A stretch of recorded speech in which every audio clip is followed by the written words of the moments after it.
कि इस देश में दो ही पक्ष हैं, एक मनुवाद, एक अम्बेडकरवाद। और अम्बेडकरवाद जो है 92.5%, 92.5% से भी ज़्यादा है, और मनुवाद मेरे ख्याल से 6-7% ही है।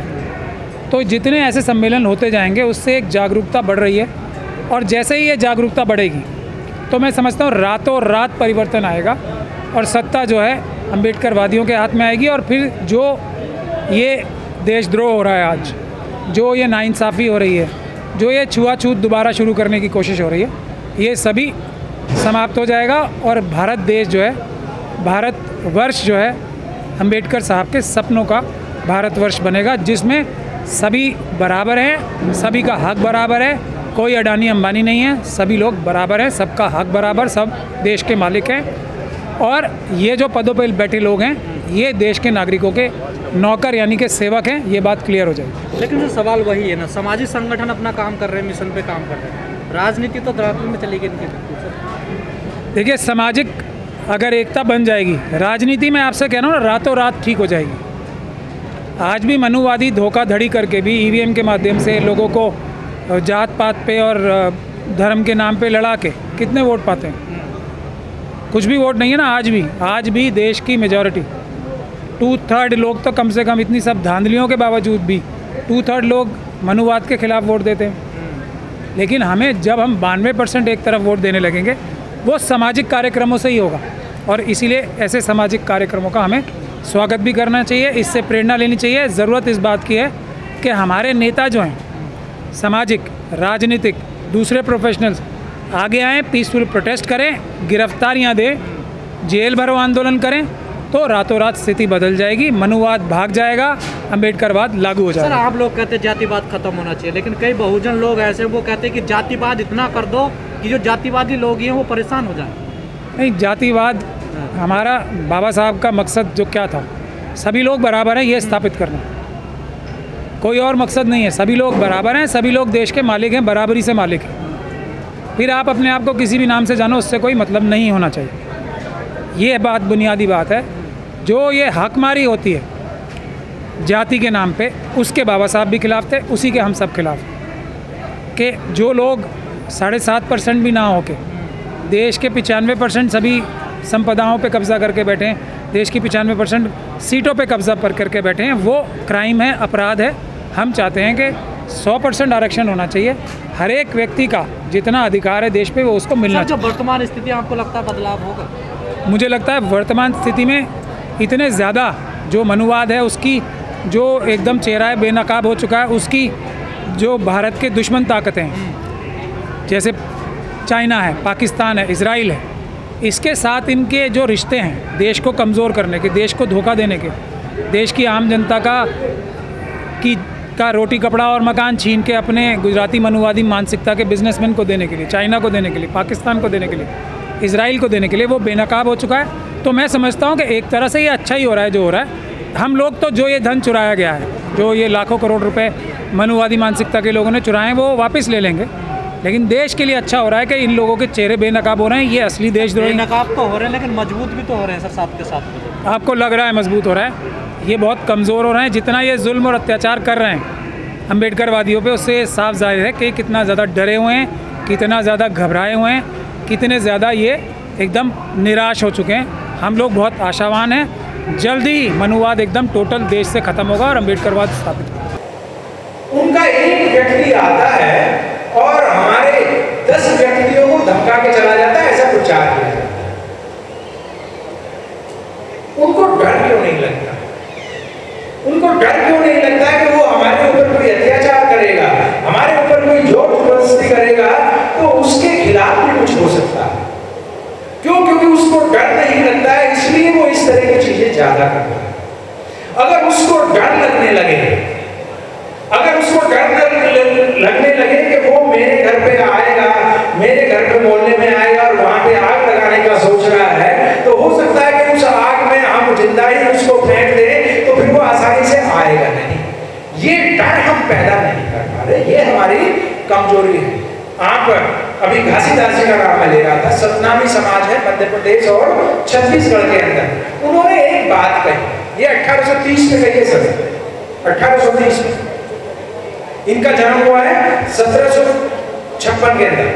1830 में इन्होंने एक बात कही कि जो सतनामी संघ है उसकी एक विशेषता थी कि हमारा कोई भी व्यक्ति, हमारा कोई भी सदस्य उनसे पिट के नहीं आएगा, उनसे चोट खा के नहीं आएगा। अगर वो चोट खा के उनसे आएगा, पिट के उनसे आएगा, तो संघ उनको निष्कासित कर देगा।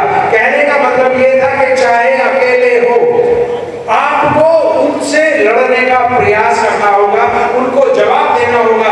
अगर आप जवाब नहीं देते, मानव काशीराम साहब ने जिस बात को कहा कि एक ईंट का जवाब 2 पत्थर होने चाहिए, जब तक ये जज्बा आपके अंदर नहीं होगा वो आपके ऊपर अटैक करता रहेगा। उसको अगर डर लगने लगे कि नहीं भाई वहां पे जा रहा हूं तो कुछ उल्टा सीधा हो सकता है, पहली बात तो हिम्मत ही नहीं करेगा। दूसरी बात, अगर वो हिम्मत करेगा तो आप उसको जवाब दे सकते हैं। 1 मिनट में अपनी बात को कह के समाप्त करता हूं। नाम है अय्यन काली साहब। अय्यन काली साहब का नाम आप लोगों ने जरूर सुना, मैंने अभी जिक्र किया। ये 1901 के आसपास का वाकया हुआ। तो उनसे कहा गया कि एक रास्ते पे जाने के लिए अलाउड नहीं था। उनसे कहा गया कि भाई आप इस रास्ते पे नहीं जा सकते, ये रास्ता सबके लिए बंद है। उन्होंने कहा कि बड़ी खराब बात है, आपने हमारे रास्ता बंद कर रखा है। वो मंदिर के नजदीक का कोई रास्ता था।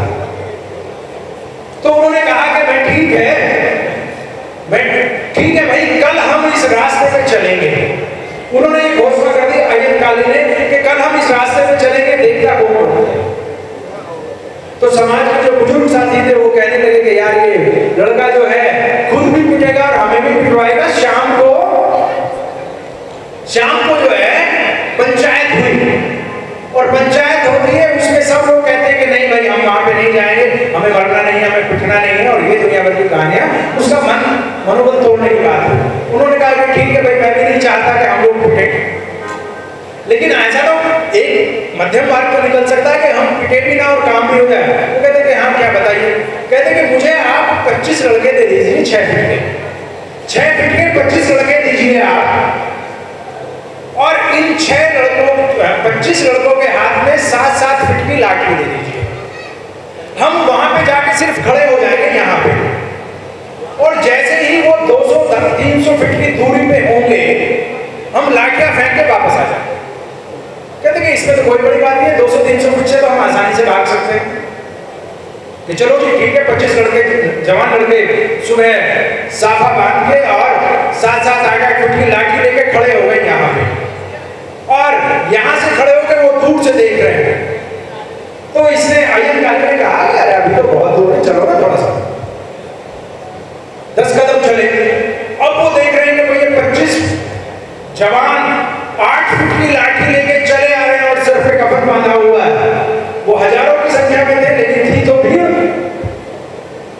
ये जैसे ही चले उनमें कानाफूसी होने लगी, थोड़े से और आगे बढ़े उनमें कानाफूसी होने लगी, थोड़े से आगे बढ़े, जो आगे वाले थे थोड़े से पीछे को होने लगे। उनमें से जैसे जैसे ये आगे चलते गए उनको लगने लगा कि ये तो हमें मारने आ रहे हैं, ये लाठियां लेके हमें मारने आ रहे हैं, भैया जान बचा के भागो। उन्हें क्या पता था कि ये तो लाठी फेंक के भागने वाले हैं। इनकी लाठियां देख के वो भाग गए और रास्ता पूरा का पूरा क्लियर हो गया। ये बहुजन समाज उस संकल्प की जरूरत है, उस रणनीति की जरूरत है। लाखों करोड़ों की संख्या में उत्तर प्रदेश के अंदर बता रहे कि भाई 1.5 लाख लोग हमारे डिमोट हो गए, सरकारी कर्मचारी 1.5 लाख डिमोट हो गए पिछली सरकार के समय में। अगर 1.5 लाख लोग बिना कुछ कहे सिर्फ लखनऊ की सड़क पे निकल जाते, नीला झंडा लेके सिर्फ निकल जाते, तो लखनऊ की नहीं दिल्ली की सरकार हिल जाती। लेकिन उनको तो डर बैठा हुआ है कि भाई एग्जीक्यूटिव इंजीनियर से जूनियर इंजीनियर बनने शर्म नहीं आ रही, हिम्मत नहीं आ रही। अरे थोड़ा सा रिस्क लीजिए तो सही, थोड़ा सा आगे बढ़िए तो सही। साथियों घबराने की जरूरत नहीं है, ठीक है चैलेंजिंग टाइम है और दुश्मन ने अपनी ताकत को बढ़ाया जरूर है, इसमें कोई शक नहीं है, लेकिन हमारी ताकत भी हजारों गुना बढ़ी है। ये बहुत नीचे से निकल के आप यहाँ तक पहुंचे हैं।